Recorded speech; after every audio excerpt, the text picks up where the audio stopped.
Hi everyone, it's Stacy from PeonyLaneDesigns.com. Have you subscribed to the channel yet? If not, click the little blue button. Don't forget to click the subscribe button, comment down below, like this video, and click the bell icon to be notified. Yes, I'm cold. I'm cold. It's cold in here. The chill has come up. It is fall. I'm freezing. I'm going to stop whining now. Anyway, today we're going to be working on a project, and it's another project that needs a little bit of love. And not all of the projects that I work on are big projects. So we have like the chairs and the tables and, you know, all that stuff that I work on. But sometimes we need to do something like this. So this is a little sewing kit that I picked up at a garage sale. And it was, as you can see, $2. $2 whole. But look at the gorgeous detail on here. It's got this beautiful braiding. I know what I'm talking about. Anyway, the inside has the little place where you put your thread and then a nice little compartment in there, but it has seen a lot of love. There is some water damage on the top here. We are going to give this a sanding, so there's a little bit of, you know, it's seen some things. This is like where the it'll come to me.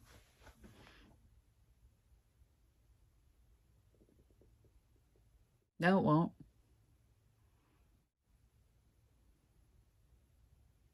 I had to stop for a minute and think about the veneer has come off. I'm like, what is it? What is it? What is? My brain just went, not telling you. That's what I'm going through in my life right now. My brain going, not gonna help you out.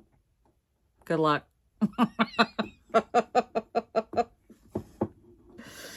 Yeah, menopause. Anyway, oh no. So the tag, the $2 price tag did not help. There was water damage over the top of this. That is not cute. I need to get this sanded down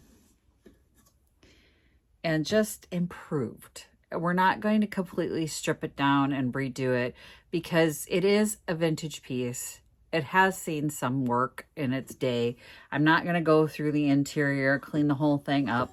I just want the top to look a little better, the sides to look a little better. We're just going to give it a just a little bit. And that's kind of a fine line that you walk when you're doing vintage restoration, or in my case, I call it a restoration. It's not a full restoration. But when you're selling vintage, you walk a fine line between, do I take it down to the bare wood and bring it back, or do we just give it a little love so that, you know, your customers will be more interested in purchasing it? Or do we just leave it? Is it enough of a patina that people are going to be like, ooh, it's old and I like it? Or is it damage? Right? And in this case, I feel like this isn't patina. This has had water on it. This feels like damage to me. I mean, this stuff on the sides, I'm not hating on that. That's use. This is patina and use. But this is water damage. So I'm not going to paint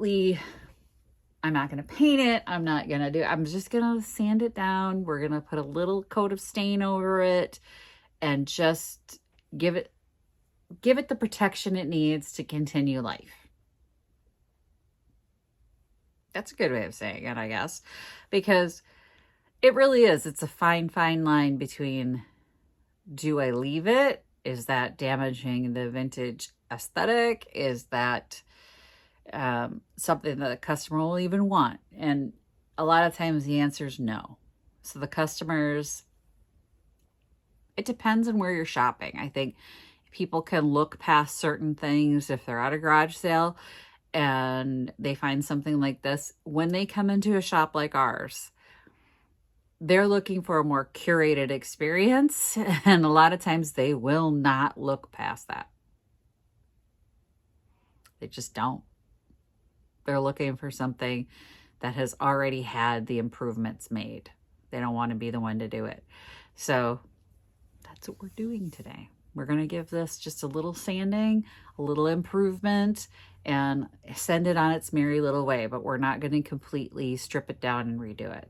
I am going to change out of my cozy warm sweater.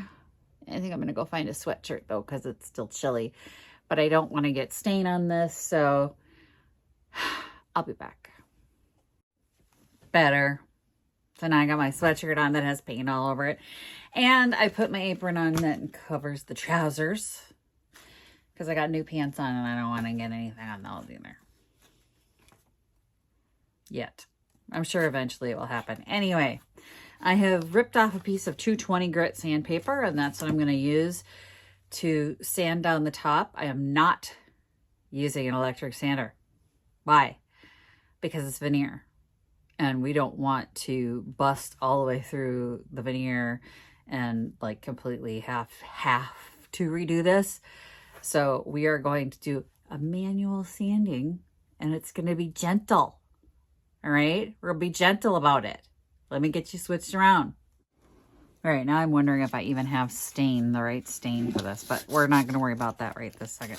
I'm going to keep tearing this until I get one that fits my hand and doesn't make me go ick.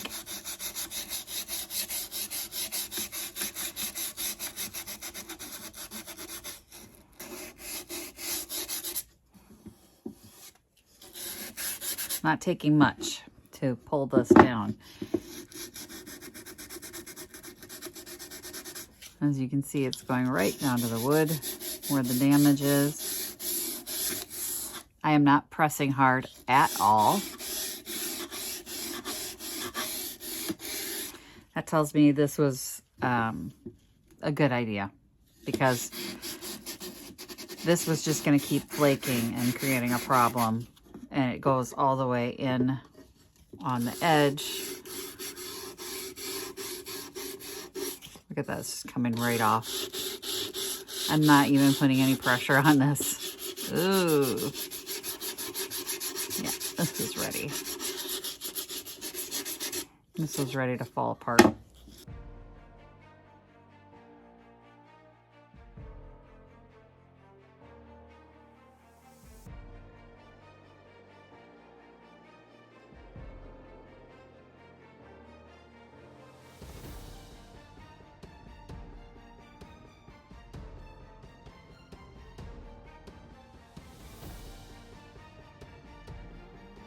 All right, so I lied. I sanded like most of it off. I used some water on it to see what was going to happen if I just kind of dusted it off with a little damp cloth.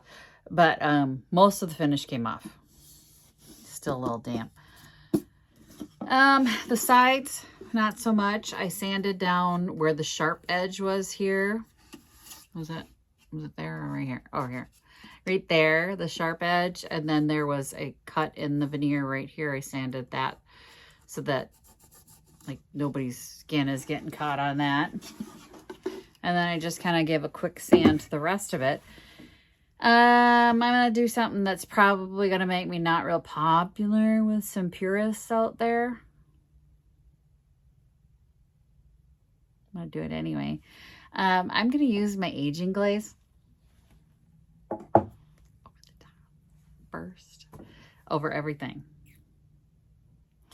because again, I don't want to do too much.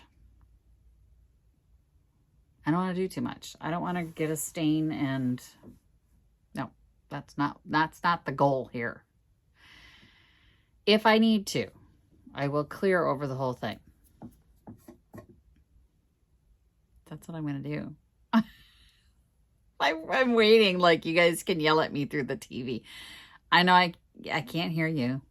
I know there's going to be people who are unhappy to hear me say that that's what I'm going to do, but that's what I'm going to do because it's my project and I can. And when it's your project, you can grab stain and use stain. I'm going to use my glaze. That's what I'm doing right now. Well, actually, I gotta let this dry. I want to let all the dampness come out. I'm gonna let it sit for a little bit, let it dry out. Small challenge is that it is actually raining here right now, so the air is slightly damp, but it shouldn't take too long. I'm gonna let it dry, and then I'm gonna come back and I'm gonna glaze this. All right, get angry at me. Now's your chance. We're gonna get angry. Now's your time.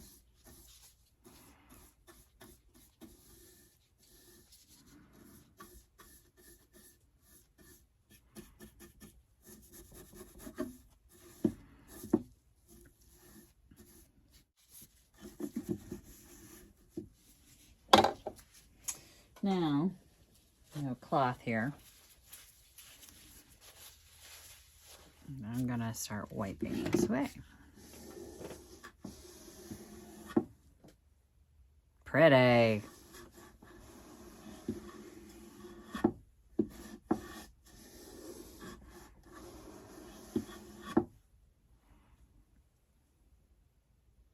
Pretty.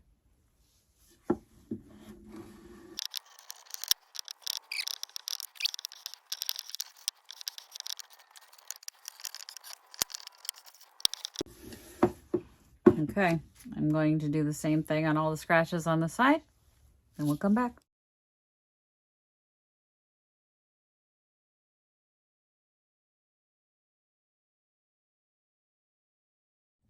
All right, it's done. I think it turned out lovely. Are you supposed to use glaze as a stain? Absolutely not. No, the manufacturer does not recommend that you put glaze on raw wood. Part of me thinks that's just being overly cautious because they said the results could be inconsistent and blotchy. Probably. It could be, probably on some surfaces, but so can stain. It's meant to go over a cleared surface and, you know, all that good stuff, but can't argue with the results.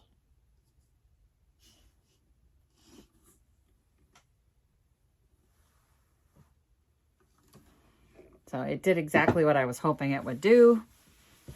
I'm going to wait for this to now just dry a little bit, and then I'm going to clear it, and it's going to be what it is. So, yeah. If you're going to try it, if you're going to do it on raw wood, you know, maybe get a scrap piece and try an inconspicuous spot. I don't know what they're worried about. I just kind of plunge ahead and do what I'm going to do anyway. But yeah, you didn't hear it from me, but it worked just fine. I think manufacturers are sometimes a little overly cautious. They manufactured it for a specific purpose. So when you start to go off script, they're like, no, you can't do that. That's not what it's meant for, because they're not really sure how it's going to work out. Worked fine. Looks lovely. I got nothing. I think it's fine. So, you know, I just think sometimes there's a lot of things that get used off script. That's the only word that's coming to my head, but like off brand. Like it's not meant for this, right? So like the GLP-1s were meant for diabetes, but people are losing weight on them, you know. They're not, that's not what they're meant for. That's not what this is meant for. This is meant to go over a completely cleared surface, and it's just meant to give a little dark glaze to it. But it works. It does the job. It did the job beautifully, actually.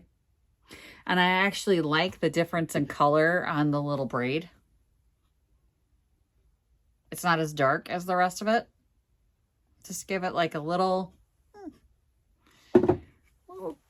pop, little detail. So if you're going to do it, just do it. Like if you think it's going to work, sometimes you just got to try it. Worst that could have happened was I would just be sitting here going, oh, that's not what I wanted. And I'd go get stain and do it again. So it worked great. Worked perfectly. But the manufacturer would frown on what I just did. So I'm going to let it dry down. I'll clear it and then get it in the shop. But that's what I did today. Thanks for watching, you guys. Happy junking. Bye. Visit my blog, peonylanedesigns.com, for more tips, tricks, and inspiration. Thanks for watching, everyone. If you like this video, please give it a big thumbs up. Don't forget to subscribe and click the bell icon so you'll be notified of new videos. I post every week DIY tutorials and, of course, more junkin' videos.